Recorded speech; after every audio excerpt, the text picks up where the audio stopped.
வருகின்ற மே மாதம் 11ஆம் தேதி மாமல்லபுரத்தில் திருவிடந்தை கிராமம் பகுதியிலே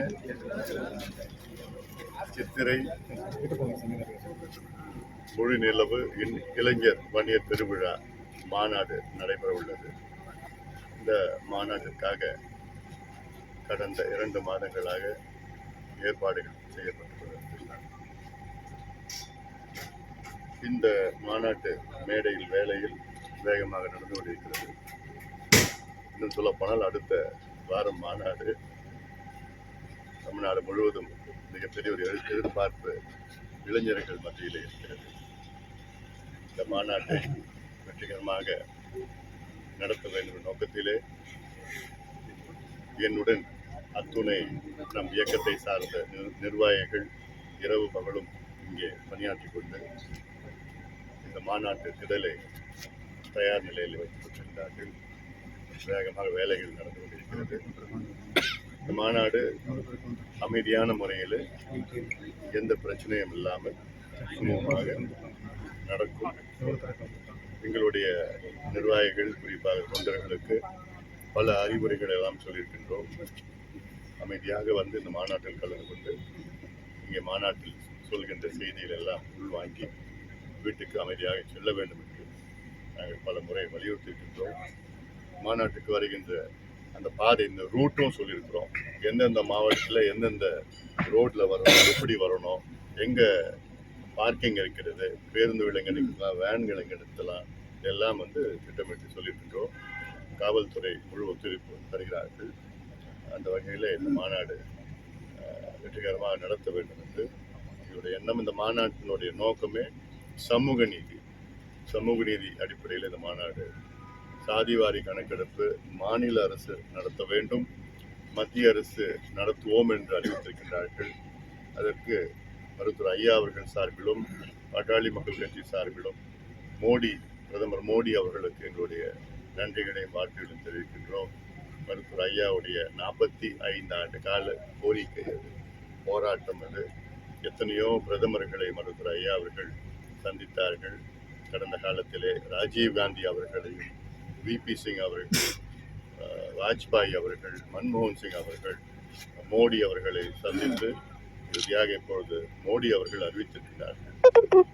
அது போதாது எங்களுக்கு தமிழக அரசு ஜாதிவாரி கணக்கெடுப்பு சர்வே, இந்திய புள்ளிய விவரம் சேகரிப்பு சட்டம், இந்தியன் ஸ்டாட்டிஸ்டிக்கல் ஆக்ட் 2008 படி சர்வே எடுக்கணும். சர்வே எடுத்தால்தான் தமிழ்நாட்டில் உள்ள பின்தங்கிய மக்கள் முன்னேற முடியும். உதாரணம், இடஒதுக்கீடு பெறுகின்ற மக்கள், அதாவது தமிழ்நாட்டில் 377 சமுதாயங்கள் இடஒதுக்கீடு பெறுகிறார்கள். அதாவது 69 விழுக்காடு இடஒதுக்கீடு பெறுகிறார்கள். அதில் எம்பிசி 20%, பிசி 30%, எஸ்சி 18%, எஸ்டி 1%.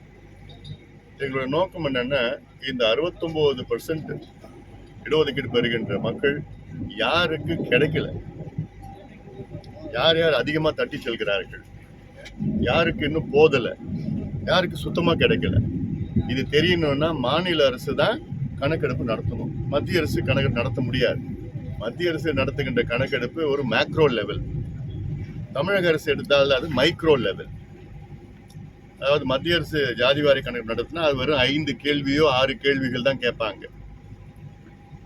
மாநில அரசு, தமிழக அரசு எடுத்தால் கிட்டத்தட்ட 70 கேள்விகள், 75 கேள்விகள் கேட்கணும். தெலுங்கானாவில் 75 கேள்விகள் கேட்டிருக்காங்க. 56 முதல் கேள்விகள், 19 துணை கேள்விகள். அது கேட்டு அத்துணை புள்ளி விவரங்களும் சேகரித்தா அது மாநில அரசு தான் பண்ண முடியும். தமிழ்நாடு அரசுக்கு நிதி இருக்குது, சட்டம் இருக்குது, அதிகாரிகள் இருக்கிறாங்க, எல்லாமே இருக்குது. 3 மாதத்தில் எடுக்கலாம். அதை எடுத்தாதான் உண்மையான சமூக நீதி பேசுகின்ற எந்த ஆட்சி இருந்தாலும் அவங்களுக்கு கிடைக்காத மக்களுக்கு கொடுக்க வேண்டும். இதுதான் சமூக நீதி. ஏதோ ஒரு சமுதாயமோ பல சமுதாயம், 2-3 சமுதாயம் எல்லா இடத்தையும், எல்லா வேலையிலும், எல்லா கல்வியும் தட்டி செல்வது அது சமூக அநீதி. அதை தெரிந்து கொள்ள வேண்டும் என்றால் தமிழக அரசு உடனடியாக இங்கே எடுத்தால்தான் இது போன்ற புள்ளி விவரங்கள் சேகரிக்க முடியும். 69 விழுக்காடு இடஒதுக்கீட்டை நாம் உச்சநீதிமன்றம் வழக்கு இருக்கிறது. அதை பாதுகாக்க வேண்டும் என்றால், அதை அதைக்கு 69 விழுக்காடு அதை பாதுகாத்து கணக்கெடுப்பு தமிழ்நாடு அரசு கணக்கெடுப்பு நடத்தி உச்சநீதிமன்றத்தில் சமர்ப்பித்தால் தான் அதை பாதுகாக்க முடியும். அதனால் மாநில அரசு வழியாக எடுக்க வேண்டும் என்ற நோக்கத்திலே பெண்கள் பாதுகாப்பு, மது ஒழிப்பு, போதை பழக்கம் ஒழிப்பு, அது போன்ற வளர்ச்சி திட்டங்களை சார்ந்த இந்த மாநாடு நடைபெறும். எவ்வளவு பேர் கலந்துக்குவாங்க மொத்தம்? அது தெரியும். முக்கியமான சார், நீட் தேர்வு நடந்து முடிஞ்சிருக்கு. நீட் தேர்வு மரணங்கள் வந்து தொடர்ந்து நடைபெறும். செங்கல்பட்டு மாவட்டத்தோட மேல்மருத்துவர் ஒரு பொண்ணு இறந்துருக்காங்க. என்னுடைய இன்னைக்கு ஒரு ஸ்டேட்மெண்ட் கூட கொடுத்துருக்கேன். நான் இந்த கடந்த ஒரு மாதத்துல வந்து 5 மாணவிகள் தமிழ்நாட்டில் இருந்திருக்கிறார்கள் நீட்டுனால. எவ்வளோ பெரிய ஒரு அநியாயம். பிள்ளைகளெல்லாம் நம்ம இழக்கிறது ஒரு தேர்வுக்காகவா? நீட்டு தேர்வு நிச்சயமா வந்து சமூக நீதிக்கு எதிரானது, கிராமப்புற மாணவர்களுக்கு எதிரானது. அந்த மனநிலை மிக மோசமான இருக்கின்ற பிள்ளைகள். அதுக்கு இன்னொரு காரணம் பெற்றோர்கள் ஒரு காரணமா இருக்கு. பெற்றோர்கள் கொடுக்க அந்த அழுத்தங்கள் வந்து ஐயோ நான் நீட்டில் பாஸ் பண்ணலாம், அப்புறம் எங்கள் அப்பா அம்மாவுக்கு வந்து பதில் சொல்லணும்னு அந்த ஒரு பயத்திலையும் இது போன்ற இந்த பருவத்தில், பள்ளி பருவத்தில் தற்கொலை செய்கின்ற மனநிலைக்கு தள்ளி செல்கின்ற அந்த போக்கு வந்து நிச்சயமாக இருக்கக்கூடாது. தேர்வு என்றால் அந்த மாணவர்கள் வந்து ஃப்ரீயாக போய் படிச்சுட்டு எழுதிட்டு வரணும். ஆனால் நீட் என்பது அதை அகற்ற வேண்டும். பாட்டாளி மக்களின் கொள்கை என்னன்னா நீட்டு தேவையில்லை. அது நிச்சயமாக நாங்கள் அதை அழுத்தம் கொடுத்தோம், தொடர்ந்து அழுத்தம் நிச்சயமாக கொடுத்துருக்குறோம், கொடுத்துட்டு தான் இருக்கிறோம். பின்னாடி போய் போறீங்க.